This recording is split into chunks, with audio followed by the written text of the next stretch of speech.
Selamat datang di dunia novel. Episode 6237. Bahkan Dewa Kelas 5 pun tidak takut. Ini sangat tersembunyi. Bisakah kamu memahami diagram formasi seperti ini? Kucing tua berkata lagi. Bukannya kita menyembunyikannya secara mendalam, tapi kita tidak cukup memahami satu sama lain. Kata Chu Feng sambil tersenyum. Haha, itu masuk akal. Kucing tua juga balas tersenyum, karena dia tahu ada sesuatu dalam kata-kata Chu Feng, lagi pula, dia memang menyembunyikan sesuatu. Belakangan, Chu Feng dan Master Shenlong bergabung. Meski prosesnya rumit dan memakan banyak waktu, karena diagram formasinya cukup solid, pada akhirnya tidak ada kejutan. Master Shenlong, saudara Chu Feng, saya benar-benar tidak tahu bagaimana harus berterima kasih. Pada saat ini, kucing tua itu sedang memegang jimat teleportasi yang telah diperbaiki, tersenyum lebar. Chu Feng, seberapa jauh jimat teleportasi ini bisa diteleportasi? Mengapa kucing tua ini begitu bersemangat?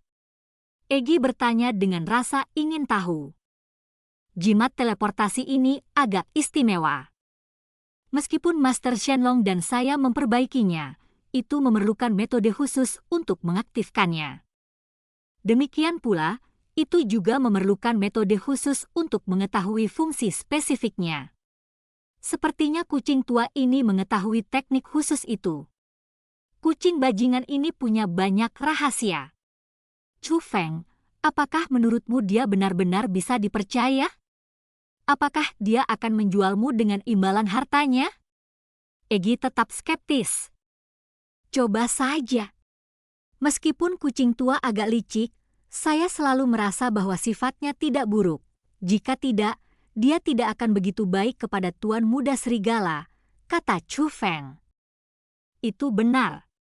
Egi mengangguk. Setelah itu, kucing tua itu membersihkan seluruh klan prajurit kuno dan mengumpulkan semua harta karun. Namun, dia mengatakan itu bukan hal yang baik, jadi dia tidak akan memberikannya kepada Chu Feng. Chu Feng tidak banyak bicara. Selama kucing tua itu benar-benar ingin pergi ke Istana Suci 7 Alam bersamanya, dia akan puas. Bagaimanapun, setelah memperoleh 9 keterampilan rahasia klan Shan, perjalanan Chu Feng tidak sia-sia. Tapi kucing tua itu memberi Tuan Zhenlong tas Qian Kun. Tidak ada yang tahu apa isinya, dan Chu Feng juga tidak bisa melihatnya. Tapi sepertinya itu adalah manfaat yang dijanjikan kucing tua itu kepada Master Shenlong sebelumnya.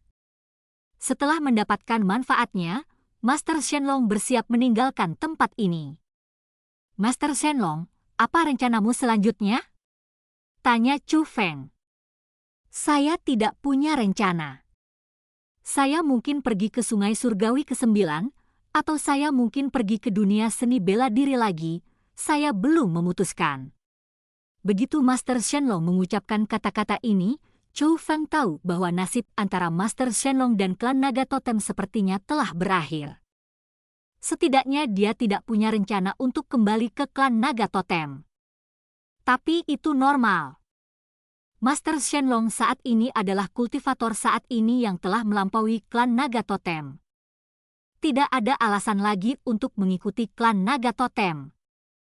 Selain itu, reputasinya juga sangat baik.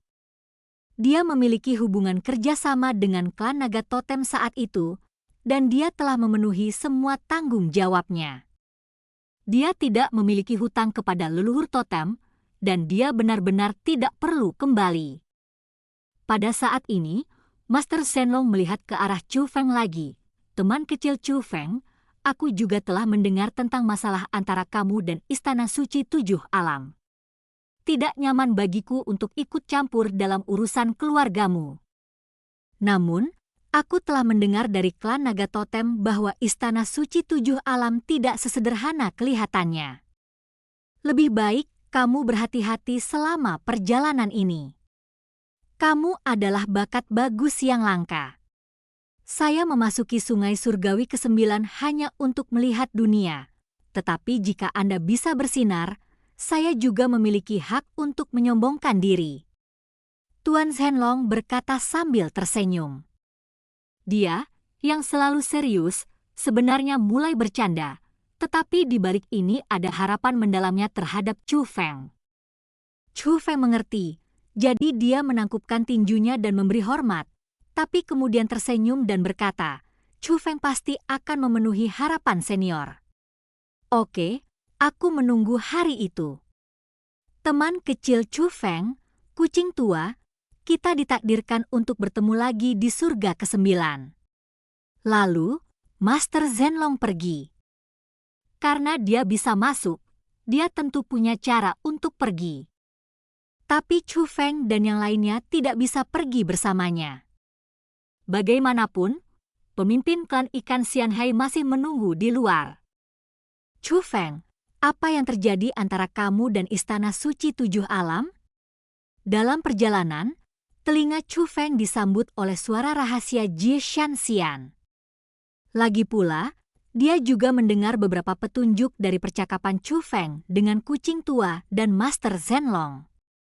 Senior, saya tidak punya dendam terhadap Istana Suci 7 Alam, tapi saya punya dendam terhadap pemilik Istana Suci 7 Alam saat ini. Chu Feng tidak menyembunyikan apapun, dan dengan kasar memberitahu Jie Shanxian tentang kematiannya dengan mengirimkan pesan secara diam-diam.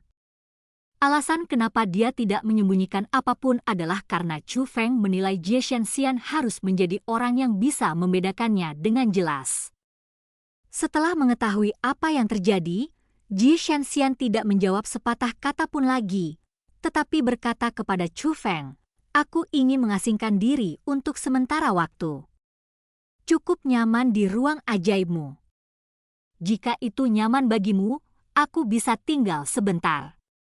Tapi aku tidak akan ikut campur dalam urusanmu dengan Istana Suci 7 Alam," kata Jie Shanxian.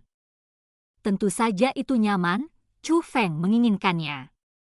Bahkan jika Jie Shanxian tidak mau ikut campur, dia ada hubungannya dengan Istana Suci 7 Alam. Tetapi memiliki seorang spiritualis dunia yang ahli di sisimu selalu merupakan hal yang baik. Akibatnya, Jie Shanxian memasuki ruang formasi Chu Feng. Melihat Jie Shanxian memasuki tubuh Chu Feng, transmisi rahasia kucing tua itu juga mencapai telinga Chu Feng. Chu Feng, siapa itu? Aku tidak bisa melihat penyamarannya. Saya baru saja bertemu dengan seorang senior yang tidak saya kenal, tapi saya bisa merasakan bahwa dia bukanlah orang jahat. Bisakah kamu mengetahui bahwa seseorang bukanlah orang jahat saat pertama kali bertemu dengannya? Kucing tua bertanya balik. Chu Feng tidak menjawab, tapi bertanya, daripada penasaran dengan orang lain, kucing tua, kenapa tidak membicarakanmu? Kamu terus memanggilku saudara, tapi aku masih belum tahu tingkat kultivasi spesifikmu. Tanya Chu Feng. Sebenarnya, tidak ada yang tidak bisa aku bicarakan denganmu. Garis keturunan saya baru pulih sebagian, dan tingkat kultivasi saya juga sangat terbatas. Saya hanya bisa berlatih lagi. Tingkat kultivasi saya saat ini adalah Dewa kelas 4. Namun, garis keturunan saya kuat dan saya memiliki kekuatan untuk melawan pertempuran kelas 1. Bahkan Dewa kelas 5 pun tidak takut. Aku sudah lama mendengar tentang Istana Suci 7 Alam. Kudengar ada monster tua yang belum pernah dilahirkan di sana. Jangan khawatir, meskipun rumor itu benar, selama tingkat kultivasinya tidak lebih tinggi dari naga langit kelas 5, saya tidak akan takut. Kucing tua, kaulah yang benar-benar menyembunyikan segalanya. Saya ingin tahu apa tingkat kultivasi Anda ketika Anda berada di puncak. Tanya Chu Feng. Ini rahasia, kata kucing tua itu. Tahukah kamu apa yang terjadi di akhir zaman kuno? Chu Feng bertanya lagi. Bukannya aku tidak akan memberitahumu, tapi aku benar-benar lupa. Aku bahkan tidak ingat siapa yang menyakitiku begitu keras. Sungguh sial bagiku. Rasanya sangat frustasi dipukuli demi orang yang berbudi luhur dan kemudian tidak tahu siapa musuhnya. Menyebutkan masalah ini, kucing tua memarahi ibunya beberapa saat, tapi segera berkata kepada Chu Feng, "Ngomong-ngomong, Chu Feng, ayo segera berpisah. Kenapa pria yang tidak berani menunjukkan wajahnya itu memasuki tubuhmu? Mungkinkah dia mengikutimu? Senior ini ingin berlatih di tubuhku sebentar," kata Chu Feng. "Biarkan aku pergi. Apakah kamu benar-benar ingin membawa spiritualis dunia tak dikenal itu bersama kita?" Kucing tua itu sedikit tidak senang. "Bawalah, kamu lebih baik dari dia." Chu Feng mengatakan ini di bibirnya, tapi apa yang dia pikirkan di dalam hatinya adalah bahwa Jie Shenxian adalah anggota Istana Suci Tujuh Alam dan mungkin mengetahui beberapa rahasia perasaan untuknya di dalam hatinya. Itu benar. Meskipun dia memiliki kekuatan, dia benar-benar tidak layak disebutkan di hadapanku hari ini. Tetapi saudara Chu Feng, saya masih ingin mengingatkan Anda bahwa lebih baik memiliki lebih dari satu pikiran dalam hidup. Yang terbaik adalah tidak mempercayai siapapun kecuali diri Anda sendiri. Nah, meskipun kamu sedikit bijaksana, kamu juga terlalu emosional. Aku khawatir kamu akan melakukan pembayaran yang salah. Ingat, kamu mengenal orang tetapi tidak mengetahui isi hati mereka. Aku tahu. Chu Feng balas tersenyum. Terlepas dari hal lain, bujukan kucing tua juga masuk akal. Di dunia ini, banyak orang yang memang tidak bisa diandalkan. Tapi Chu Feng sangat yakin bahwa selalu ada orang yang bisa dia andalkan. Egi, Ziling, Surou dan Sumei tidak ingin membicarakan hal ini lagi. Teman seperti Wang Qiang, Xiao Yuer, dan Xianhai Xiaoyu juga sangat bisa dipercaya. Sebenarnya, ini lebih dari itu. Sepanjang jalan, Chu Feng bertemu dengan banyak bajingan pengkhianat, tidak berperasaan, dan tidak berperasaan yang sebaik babi atau anjing.